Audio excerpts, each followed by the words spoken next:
All right, Amy, we're going to talk about some of the names that I was able to find this document, and has all the names of the people that received land from Tom Daniels.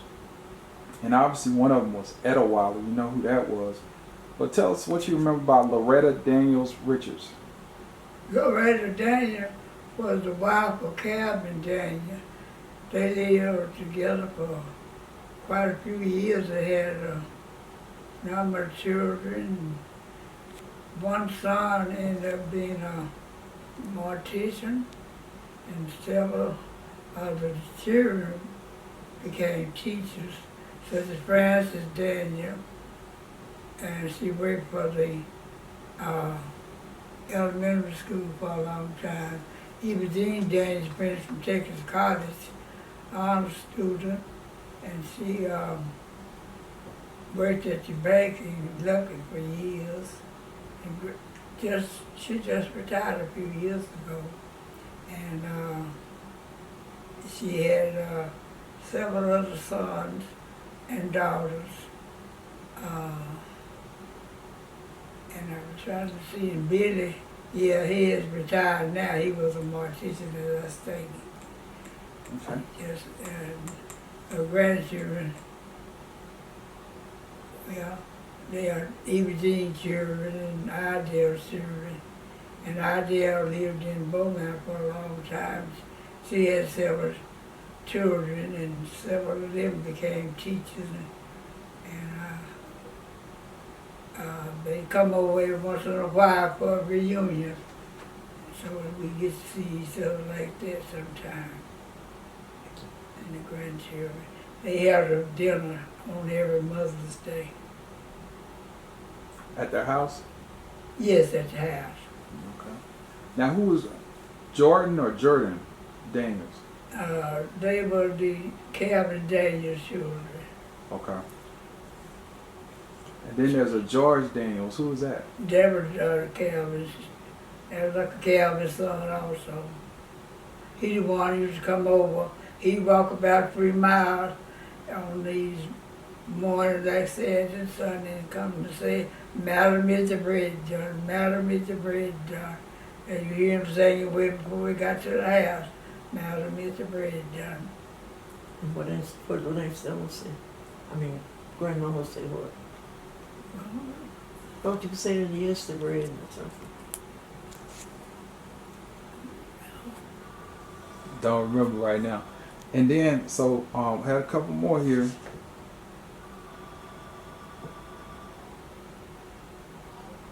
And we talked about Stella. But E.P. Daniels, who was that? Who that? TP? TP. Okay, yes. Yeah, TP. TP, that was like a Calvin's oldest son. Okay. Charles Ray's brother. Huh? Charles Ray's brother? Wasn't Charles Ray. Yeah, whose brother? You said That's TP? like a Delba's son. That's the baby boy. Oh, okay, yeah. So TP was somebody, that was something else. TP's like a Calvin's son. Okay. He had a number of children. Uncle Delbert had quite a few also. Now, we talked a little bit about how people made money back then, but a lot of it was from sharecropping, right? Yes, and the men folk would do work at the sawmill. Okay.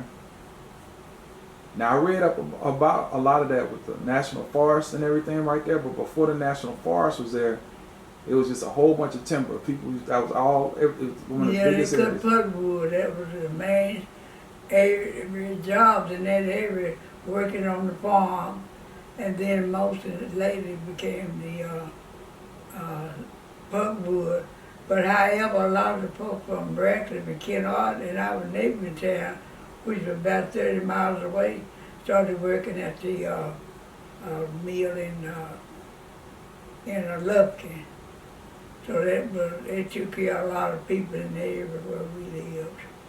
And they worked there for 10 and 15 and 20 years. Okay. Now, there was a mill right there across the road from Anna B's house. Was that a big one too, or do you Now, remember? they were sawmill, Uh-huh. but these others in Lufkin was they made those big mills there. They had big payroll for those folks. They really took care of a lot of people in Avery. No, okay. And who that used to make syrup Oh, Mr. Gus May was a maid syrup. right across from where we used to live at first. And it became patient and from that they make syrup. Okay. And what else do you remember about how people made money? What else did they do besides farming and ranching and all that? What else did people do?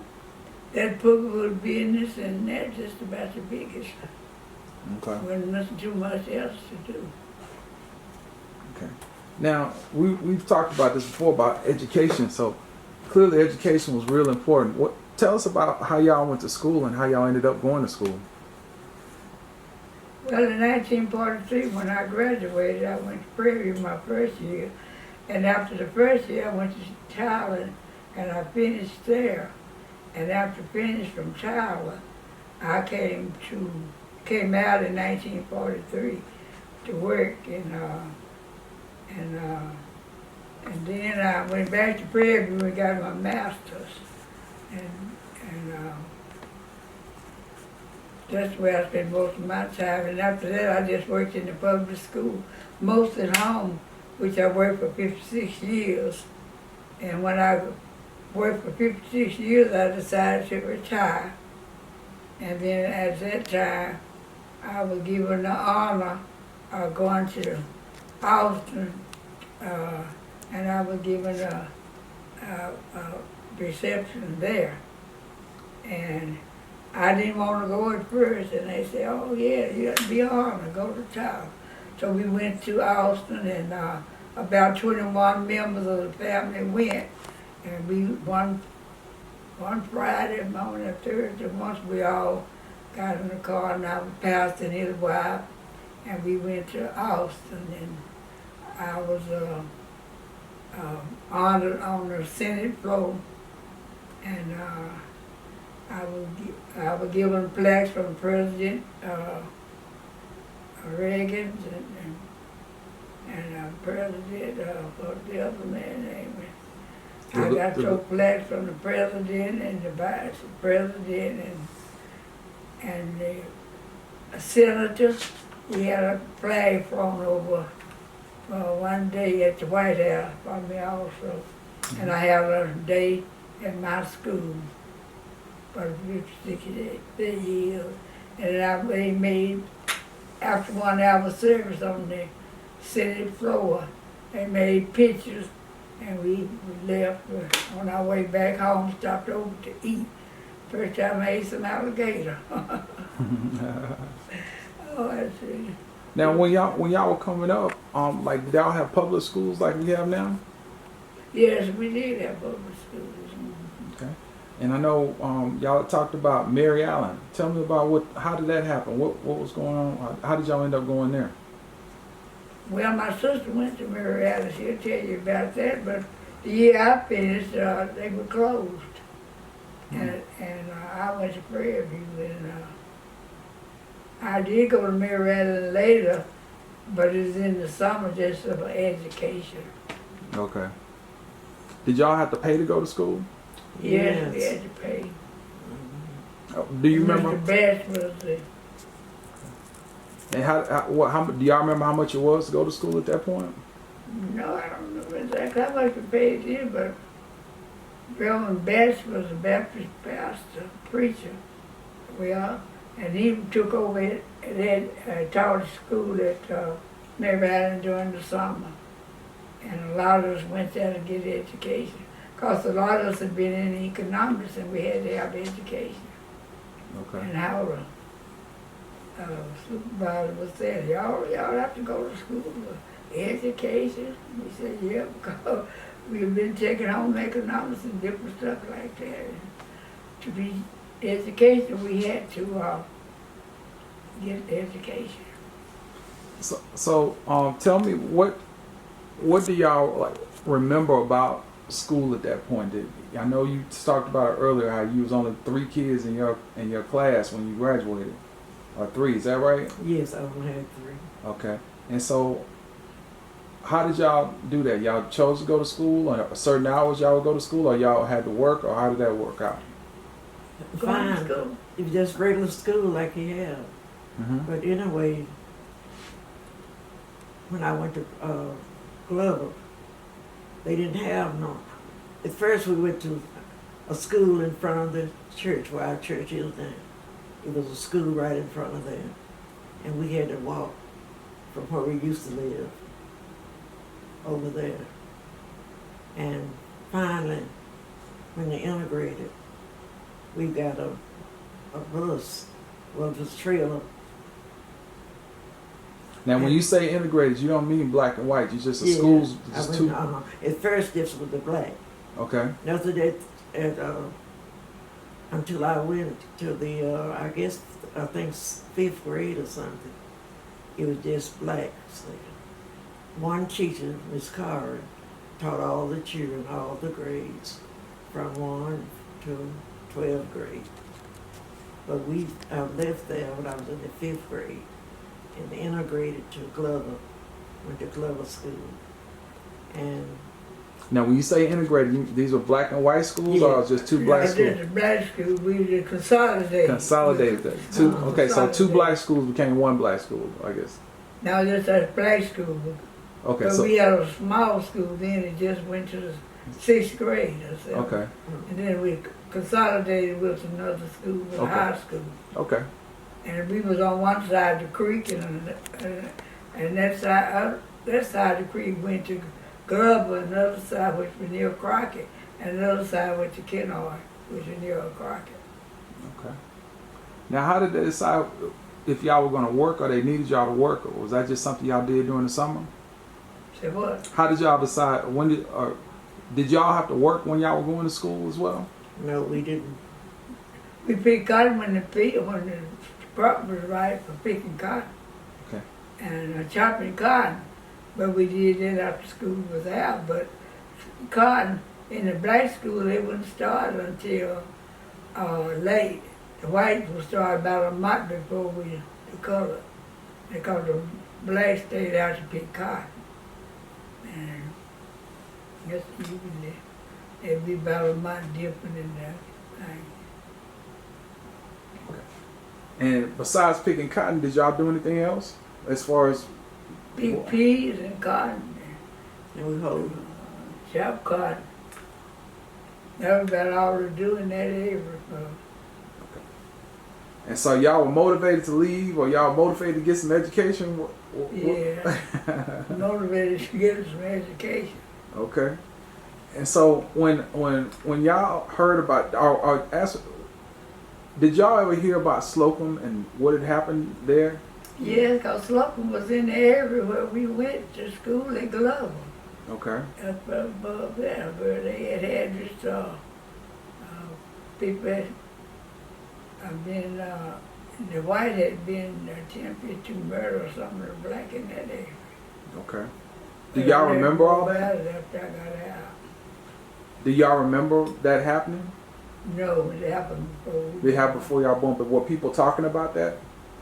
Not too much until later on after we were grown. Okay.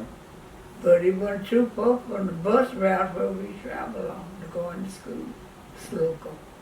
And I know we asked you earlier, but y'all didn't really have any trouble with people were trying to hurt y'all because you were black. No, we didn't know that. But you said that your mother and older people were more concerned. Yes.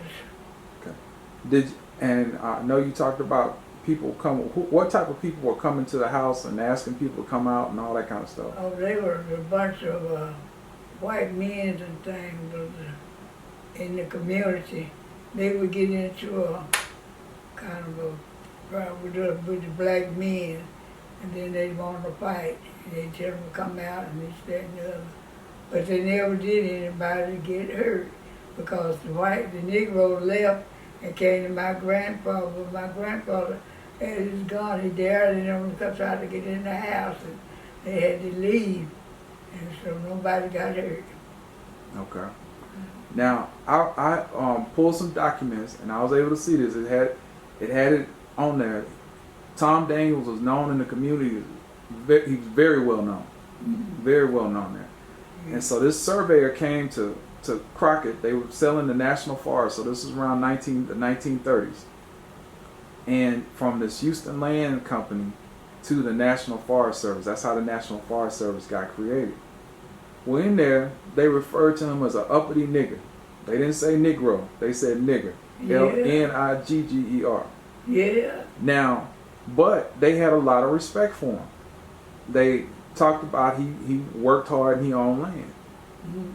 Do y'all remember how people would treat him, or other than the black people, how did the white people treat him at that time? Well, at that time, it was just, they lived in this neighborhood with a few white. They lived too far from them, but they all got along, Okay. And never did have no problem, but that's all. Now we went through the names of a lot of the people. Is there anybody else that y'all just remember you want to talk about? Know about Meg Freeman but my grandfather's, I believe they were in-laws or something, but he came from another state also. Mm-hmm. And they all met up in the community of Tedman. I don't know how my grandfather got to Tedman, but that's where he lived, in this Tedman community. And then he owned land, a little, pretty well joining the community, which was about 10 or 15 miles from, I would say it's quite that far, about 8 or 10 miles from where the house is now. But he got a job teaching school, and my daddy was a teacher there at the school, and he met my mother because he was taking care of a young man called Charles Freeman, and they got married, and Dad and Mama was together there. And then after a few years, we moved farther away from there, we were close to where my grandfather was living. And my grandfather owned some of that land, and my daddy started building houses. So we built 2 or 3 little houses there, and people lived in them. This is my sister-in-law, them lived in one for a long time, and 2 or 3 families. But a lot of times when I want to go out there when Daddy was working, the teacher wouldn't let me go. Because Daddy had soda water out there too. We get it on Sunday, we drank and this, that, and the other. And through the week, she wouldn't let us go out there, this teacher would. Now I've never heard that before. Now you gotta go back and explain that. So you saying your mother, Etta Wiley, she met y'all's father at, where was that again? Tedman community. Okay.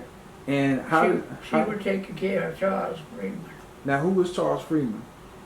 Well, he was a little boy, Uncle Mac Freeman in Rear, and my mother would help out. And Aunt Palma, his mother, she was also a teacher, but I don't know what she was doing at that time. But my mother, stayed with him.